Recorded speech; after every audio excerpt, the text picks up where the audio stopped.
For the last 2 years, despite the fact that I've been living near this gorgeous skate park, 99 out of 100 times I skated this basketball court or this horrific flat ground here instead.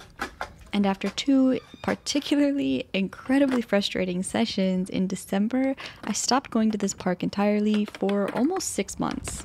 Instead, I worked consistently on my flat ground tricks, balance, and strength, which I've talked a lot about. And concentrating on flat was probably the best thing I could have done for my park skating. I built up so much confidence in my flat ground tricks that when I went back to the park this summer, I was able to skate the park in brand new ways. And I suddenly very much wanted to go to the park again. And funny enough, the thing that was able to break me out of this weird skate park rut was nothing other than my freestyle skateboard. Using this board limits my trick selection at the park. The nose and tail are covered with grip tape, so they're not really something you want to do a nose slide with, and the combination of narrow trucks with big wheels makes tricks like a 50-50 quite difficult to pull off.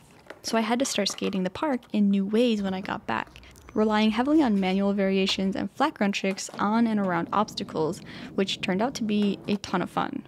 In the past, after landing my regular staples like rolling off this peak, this little wall ride, and bouncing down these stairs, I would endlessly try to do the same few tricks that I thought I should know how to do, like a slappy nose slide, a 50-50 grind, or ollieing up onto obstacles or even over cones. And I started practicing these pretty much from the beginning, even if they were probably too hard for me at the time. I just thought that I should know how to do them. I thought that I should be practicing them, because that was the image that I had in my mind of what park skating was. And when I wasn't practicing those, I would be trying tricks that were simply too difficult for my current level, because they were well known and I thought that they looked cool.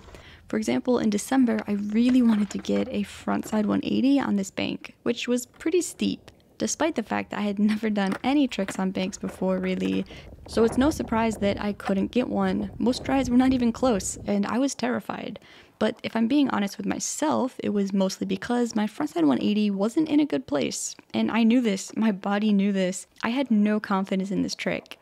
But after 5 months of consistently practicing the frontside 180 and way more confidence, when I returned to the park this summer, I got that frontside 180 on this bank in just a few tries. Despite a lovely smudge on the camera lens obscuring my land, I'm really proud of this trick. So to summarize, I was 1, skating the park the way that I thought I should, instead of exploring what might be fun, and 2, because I had lofty trick goals, I wasted a lot of time on tricks I probably wasn't ready for, instead of working on these skills and tricks that would build me up to those tougher tricks later. But to be clear, I don't think either of those are bad or wrong. I think it's really natural that I wanted to learn those famous big tricks, or that I was drawn to these really difficult ones. It's just that looking back now, I don't think that was the right choice for me. I probably would have enjoyed the park more had I skated it differently from the beginning.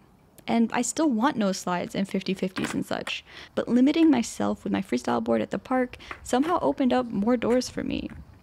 Because I was suddenly cut off from those famous basic park tricks, I was able to spend a lot more of my session cruising, exploring, and just tinkering around. And I'm confident enough now to be that skater who goes to the park just to skate flat ground, which I think is totally fine.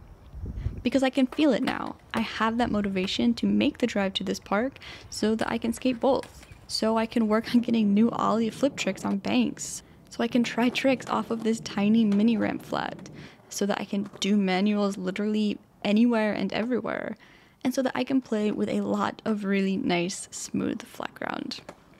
After my competition in Germany next month, I'm sure I'll start taking a street board so that I can work on those 50-50s and nose slides, but right now I still need to throw competition practice into all of my skate sessions. So it's freestyle boards only at the moment, but I'm not complaining because I am so stoked to be this excited about park skating again.